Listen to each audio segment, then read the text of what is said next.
যারা বঙ্গবন্ধুর পক্ষে তারা বন্ধুর মূর্তি ভাঙে।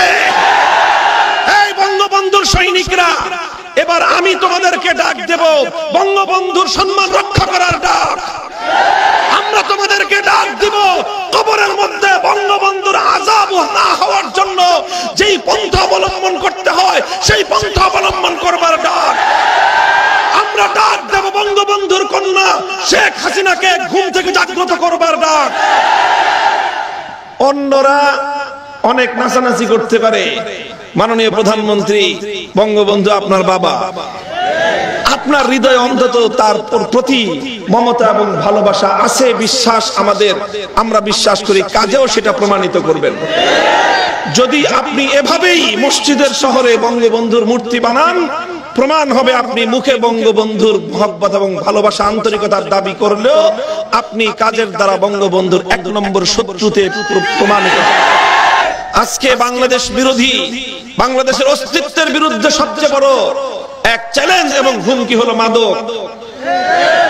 এই মাদক, এই যে নেশা, এই নেশা এবং মাদকের বিরুদ্ধে বাংলাদেশে সবচেয়ে বড় কার্যকর ভূমিকা পালন করছে ৩.৫ লক্ষ মসজিদের মিম্বার আর লক্ষ লক্ষ ওয়াজ মাহফিলের মঞ্চ। কাজেই আমাদের ঐতিহ্য, আমাদের গর্ব, এবং এটাই হলো আমাদের দায়িত্ব এবং এটাই হলো আমাদের পরিচয়। সরকার যদি কখনো ভুল করতে বসে, মানুষ হিসেবে ভুল থাকতেই পারে, আমাদের কাজ, দায়িত্ব হলো আমরা সরকারকে বলবো যে এটা ভুল, এটা করবেন না। বঙ্গবন্ধু শেখ মুজিবুর রহমান বাংলাদেশের অস্তিত্ব, বাংলাদেশের স্বাধীনতা, বাংলাদেশের এই সৃষ্টির পিছনে অবদান আছে না নাই? জোরে বলেন। এটা কি ওলামায়ে কেরামের এই ব্যাপারে কোনো দ্বিমত আছে? আমরাও দ্ব্যর্থহীন কণ্ঠে কথা স্বীকার করি, বলি এবং দোয়া করি এদেশের জন্য তিনি যে অবদান রেখে গেছেন, আল্লাহ পাক তাকে তার উত্তম বিনিময় দান করুন। সেই ইতিহাস আমরা জানি। বঙ্গবন্ধুর সেই বাংলাদেশের স্বাধীনতা সংগ্রামের পিছনে যারা তাকে বিভিন্ন ভাবে উদ্বুদ্ধ করেছিলেন, তাকে কোরআন এবং হাদিসের তথ্য উপাত্ত দিয়েও এই সংগ্রাম, পশ্চিম পাকিস্তানিদের বৈষম্যের বিরুদ্ধে যে সংগ্রাম, বৈষম্য বিরোধী এই সংগ্রামের পিছনে বঙ্গবন্ধুকে যারা উদ্বুদ্ধ করেছিলেন, তাদের মধ্যে আমার বাবা শাইখুল হাদিস আল্লামা আজিজুল হক রহমাতুল্লাহি আলাইহি অন্যতম একজন। তাদের অন্তরঙ্গ সেই আলাপচারিতা, এটা আমরা সেই ইতিহাস আমরা জানি। কাজে আজও আমরা বঙ্গবন্ধু বাংলাদেশ থেকে তিনি এই জাতির জন্য অবদান রেখেছেন, মারা গেছেন, আমরা তার জন্য দোয়া করি, রুহের মাগফিরাত কামনা করি। আল্লাহ পাক মানুষ হিসেবে তার ভুল ত্রুটি মাফ করে তাকে জান্নাত নসিব করুন। এখন কেউ যদি বঙ্গবন্ধুকে নিয়ে কোনো খারাপ কিছু করে, যার দ্বারা কবরের মধ্যে বঙ্গবন্ধুর, শেখ মুজিবুর রহমানের আযাব হবে, এটা দেখার পর নীরব থাকা, এটা বঙ্গবন্ধুর কল্যাণকামিতা হবে না? সেই কথাটা বলার নামই কল্যাণকামিতা, সে কথাটা বলার নামই কল্যাণকামিতা।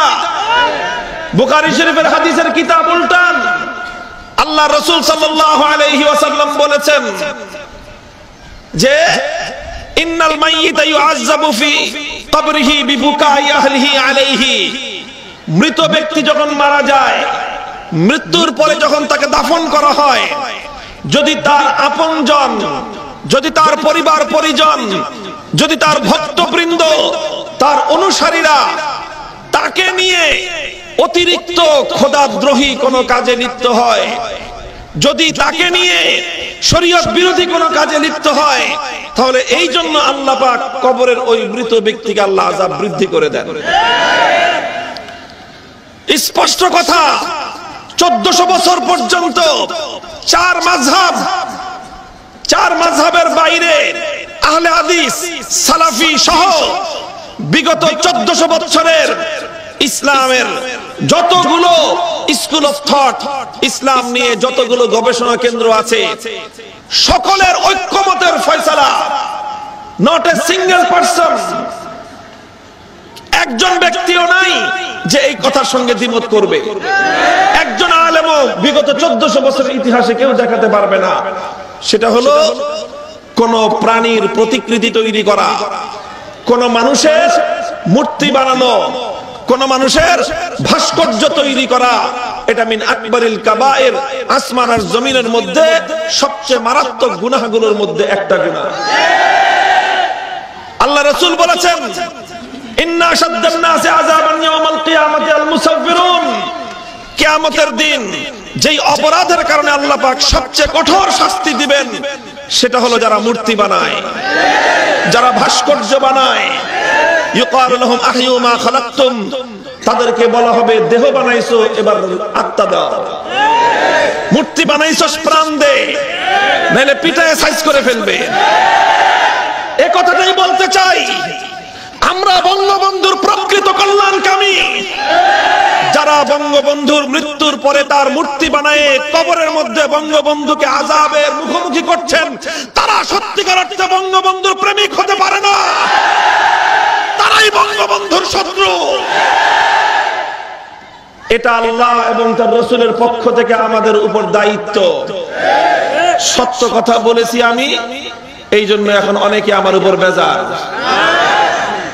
আপনারা না, কিছু মানুষ আছে বেজার। ওই 2013 সালের সেই আল্লামা আহমদ শফির কাছে যারা পরাজিত হয়েছিল, ওই সময়ে একবার মুক্তিযুদ্ধের চেতনা নিয়ে ব্যবসা করার চেষ্টা করেছিল, এখন আবার তারা মুক্তিযুদ্ধের মঞ্চ তৈরি করে নতুন ব্যবসার ফাঁদ পাততে চায়।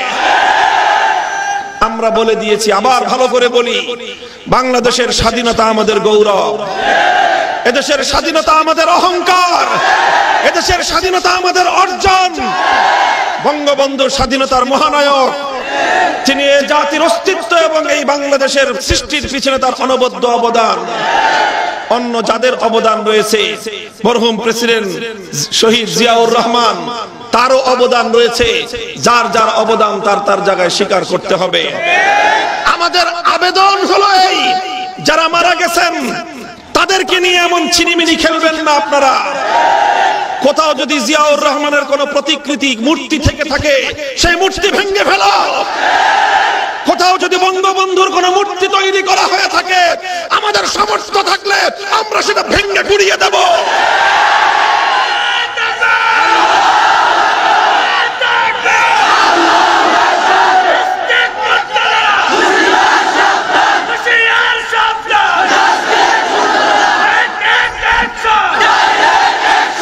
মুহতারাম হাজিরিন, আমাদের কথা কোন ধরনের বিকৃত করার সুযোগ নেই।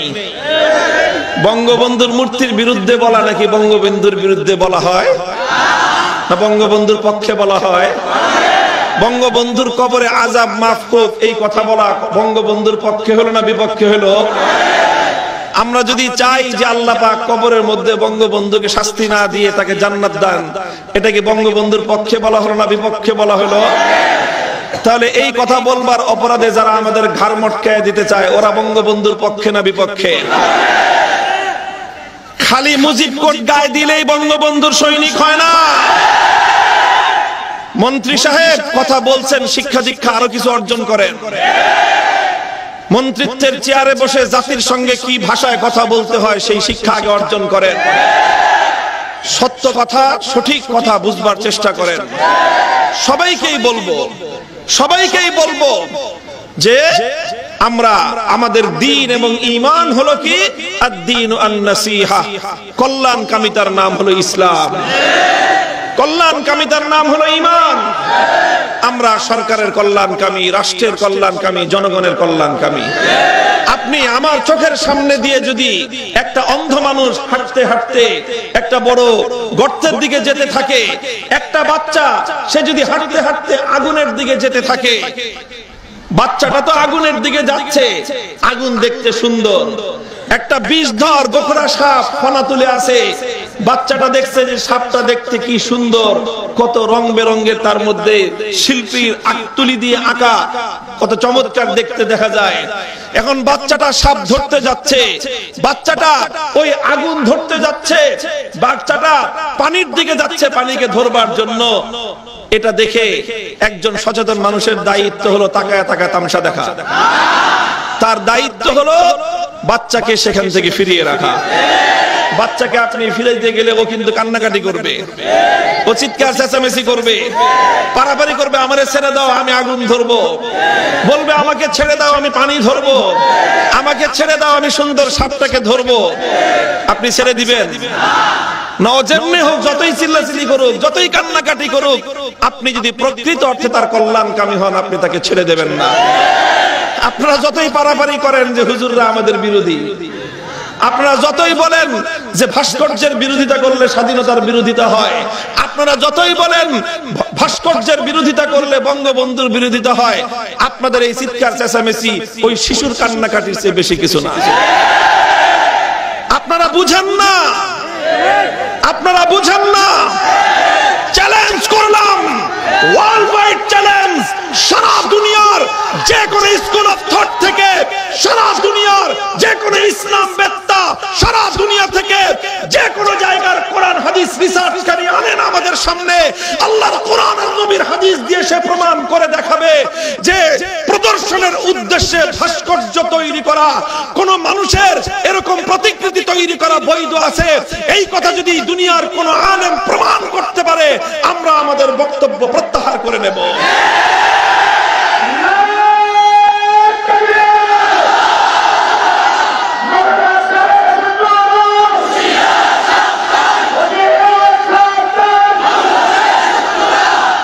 আরেকটা গল্প বলে কথা শেষ করি। গল্প শুনেছিলাম যে এক জায়গায় নাকি কিছু নাস্তিক মুরতাদ ওরা একটা ছবি বানাইছে, আল্লাহর ছবি, আল্লাহর ছবি বানাইছে ওরা, এবং এই ছবিটাকে তারা অপমান করবে এই আয়োজন করছে। তো আল্লাহর ছবি, আল্লাহকে অপমান করবে, এটা দেখে এক ইমানদার তার মনে কষ্ট লাগছে। সে করছে কি, যে আল্লাহর ছবিকে অপমান করবে, এই জন্য সে দৌড়ে গিয়ে আল্লাহর ছবিটা নিয়ে দিছে এক দৌড়। ও দিছে দৌড় তো দৌড়, আজও দৌড়, কারো দৌড়, আর পিছনে ফিরে তাকায় না। আল্লাহরে বাঁচাইবে, বুঝেন না কথা? এখন পিছন দিক থেকে ওরা দৌড়ে দৌড়ে শেষ পর্যন্ত ধরতে পারে নাই, হাফসাইতে নিজের বাড়িতে চলে গেছে। তো মানুষজন দেখে যে পিছন দিক থেকে তো হাজার হাজার মানুষ ওরা দাবড়াইছে, কিন্তু ধরতে পারে নাই, ও বেঁচে গেছে। এখন সবাই কইতেছে যাক আল্লাহ তারা বাঁচাইছে। ওরা আগ হয়ে গেছে, কি আল্লাহ কি আমারে বাঁচাইলো? আমি শোনা আল্লাহরে বাঁচাইলাম। আল্লাহরে আজকে ওরা জুতা মারা দিত, আমি শোনা আল্লাহকে বাঁচাইছি। আর কত বড় কথা কয় আল্লাহ আমারে বাঁচাইছে। কি বলেন? এই গাদা ও কি আল্লাহরে বাঁচাইছেন, আল্লাহরে বাঁচাইছেন? চিৎকার করে বলেন, ও কি আল্লাহকে বাঁচাইছেন, আল্লাহকে বাঁচাইছেন? আল্লাহ ওকে শত্রুর হাত থেকে বাঁচাইছেন। কাজেই যারা বঙ্গবন্ধুর ভাস্কর্যের বিরোধিতাকারীদেরকে বলে যে বঙ্গবন্ধু বিরোধী, সব ওই গর্দবের দল। আমরা বঙ্গবন্ধুর বিরোধী নই, আমরা বঙ্গবন্ধুর ভাস্কর্য বিরোধী। আমরা জিয়াউর রহমানের শত্রু নই, আমরা জিয়াউর রহমানের ভাস্কর্যের শত্রু। যদি আমার বাবারও ভাস্কর্য তৈরি করা হয়, আমরা সেই ভাস্কর্য বিরোধী। আল্লাহর রাসূলের যদি কেউ মূর্তি তৈরি করে, সেই মূর্তি আমরা সর্বপ্রথম ভাঙবো। কি বলেন? কথা বলেন, ঠিক না বেঠিক? আল্লাহর নবী মক্কা থেকে, বাইতুল্লাহ শরীফ থেকে যে মূর্তিগুলো ভেঙে চূর্ণ বিচূর্ণ করে দিয়েছিলেন, সেখানে হযরত ইব্রাহিম আলাইহিস সালামের মূর্তি ছিল। মক্কার বেঈমানরা ইব্রাহিম আলাইহিস সালামের মূর্তি বানিয়েছিল। আল্লাহর নবী সেই মূর্তি ভাঙছেন না আস্ত রাখছেন? তাহলে আল্লাহর নবী মুহাম্মদুর রাসূলুল্লাহ সাল্লাল্লাহু আলাইহি ওয়াসাল্লাম ইব্রাহিম আলাইহিস সালামের মূর্তি ভাঙলেন, তাহলে আল্লাহর নবী ইব্রাহিম আলাইহিস সালামের পক্ষের না বিপক্ষের? চিৎকার করে বলেন, পক্ষের না বিপক্ষের? গাদার দল। ইব্রাহিম আলাইহিস সালামের মূর্তির বিরোধিতা করা আর ইব্রাহিম আলাইহিস সালামের বিরোধিতা এক জিনিস না। যারা ইব্রাহিমের পক্ষে তারা ইব্রাহিমের মূর্তি ভাঙে, যারা বঙ্গবন্ধুর পক্ষে তারা বঙ্গবন্ধুর মূর্তি ভাঙে। এই বঙ্গবন্ধুর সৈনিকরা, এবার আমি তোমাদেরকে ডাক দেব, বঙ্গবন্ধুর সম্মান রক্ষা করার ডাক। আমরা তোমাদেরকে ডাক দিব, কবরের মধ্যে বঙ্গবন্ধুর আযাব না হওয়ার জন্য যেই পন্থা অবলম্বন করতে হয়, সেই পন্থা অবলম্বন করবার ডাক। আমরা ডাক দেব বঙ্গবন্ধুর কন্যা শেখ হাসিনাকে ঘুম থেকে জাগ্রত করবার ডাক। অন্যরা অনেক নাচানাচি করতে পারে, মাননীয় প্রধানমন্ত্রী বঙ্গবন্ধু আপনার বাবা, আপনার হৃদয়ে অন্তত তার প্রতি মমতা এবং ভালোবাসা আছে, বিশ্বাস আমরা বিশ্বাস করি, কাজেও সেটা প্রমাণিত করবেন। যদি আপনি এভাবেই মসজিদের শহরে বঙ্গবন্ধুর মূর্তি বানান, প্রমাণ হবে আপনি মুখে বঙ্গবন্ধুর মহব্বত এবং ভালোবাসা আন্তরিকতার দাবি করলেও আপনি কাজের দ্বারা বঙ্গবন্ধুর 1 নম্বর শত্রুতে প্রমাণিত। আল্লাহ পাক রব্বুল আলামিন আমাদেরকে বুঝবার তৌফিক দান করেন।